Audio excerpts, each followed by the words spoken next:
What's up, Nerfers, Nerf Nation? I'm Warhawk. And I'm Delta. And welcome to episode 9 of Nerf Talk. Episode 8 I did with Lelta, and we did it on a new series of Nerf blasters. It was on the Elite 2.0, the Commander, and at the end of that episode, I said I wanted to go back to an Elite blaster, and I said this is when you're going to get hyper over, and that was kind of a clue.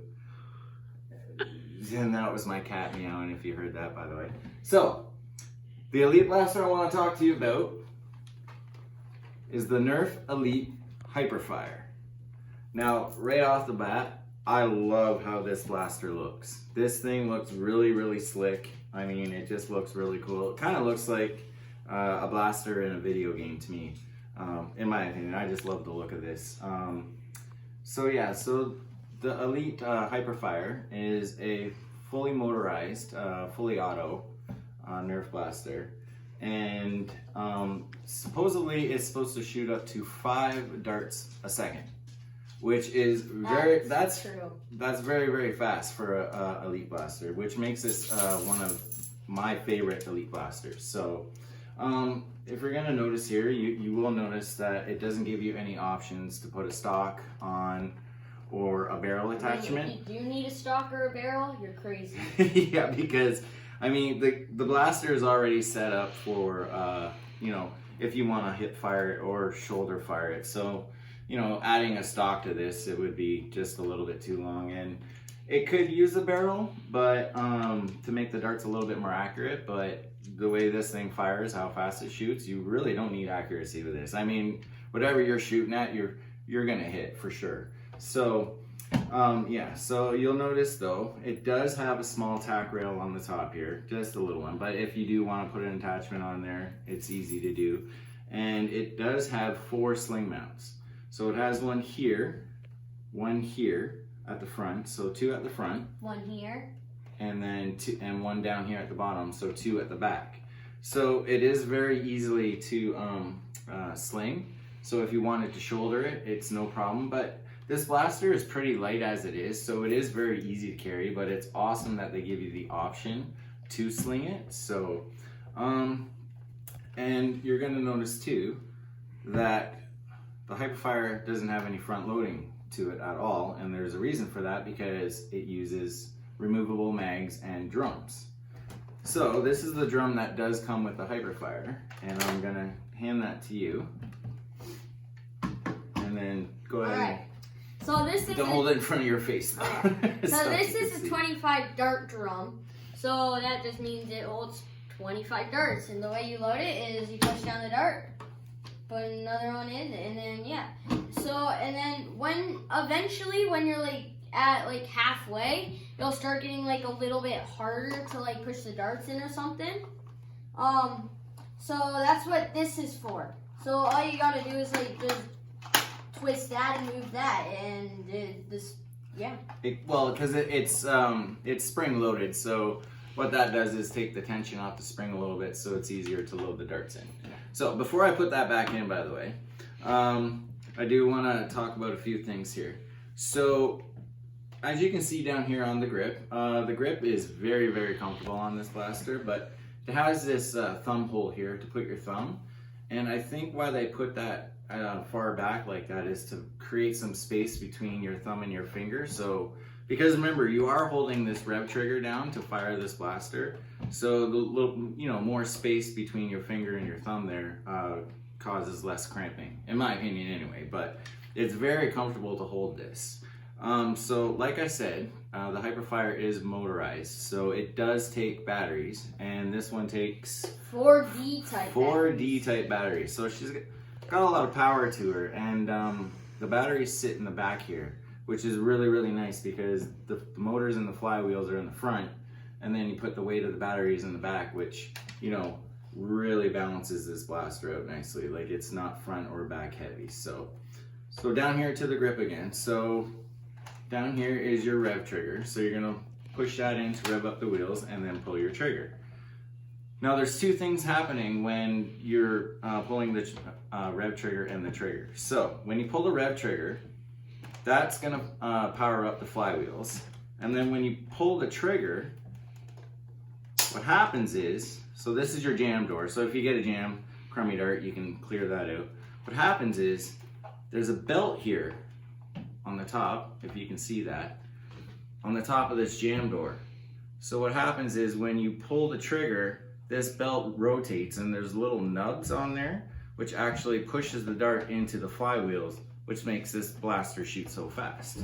So we're gonna close that up. Make sure, you gotta make sure it's locked. And we're gonna put this back in. And now we're loaded. And now we fire. I took out one of the targets. Anyway, Nice. Woo, good shot. So, yeah, so that's how you fire this blaster. Now, I want to talk about this here. This is the mag release button. So as you can see, this is very close to the rev trigger, and it's very sensitive. It does not take a lot of pressure to push that button.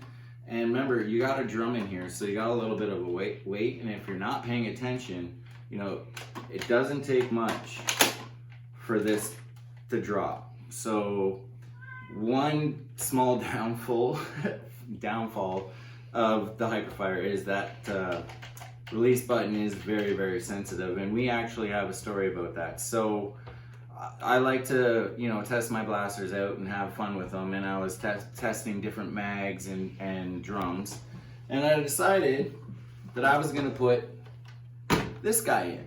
Now this is a 50 round dart drum from another Elite blaster. We'll talk about that one in another episode. And I had this in the Hyperfire, and I got done firing all the darts off, and I started walking towards your room, and All I heard, so I was on my bed just chilling, gaming.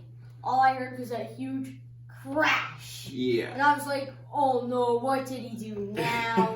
So what happened was I wasn't paying attention, and I ended up hitting that release button, and from about, you know, 3.5 feet off the floor, this thing come bang, and it fell out, hit the floor.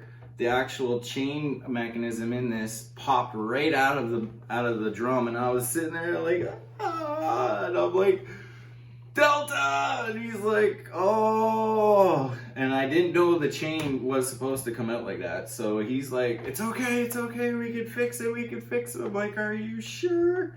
So, And I did fix it. yeah, we had to take it apart how many times? A couple times, I think but twice. luckily it is fixable. So yeah, so with the Hyperfire, be very, very careful with that release button there. So overall, what would you think? It's definitely a 10 out of 10. Yeah, this is awesome. It's one of my favorite blasters. I mean, it looks awesome. It fires really well. The rev trigger, the trigger itself, very smooth, nicely balanced. You know, you can sling it, shoulder. It's very comfortable, you know, to hold up. And I see you tapping on that. I mean, it is loaded. May I? Okay, all right. Let's show everybody this thing fired. Well, we got this loaded up here. So we're just gonna, you know, rotate the camera around a little bit, and we're gonna hold the bottom of that drum just because, and wait for our camera to be ready. Are we all ready? There you go. Here we go. Hopefully the drum will stick up. You're aiming low. This drum. Uh-oh. Go. The drum's having a hard time keeping up. Wow, okay.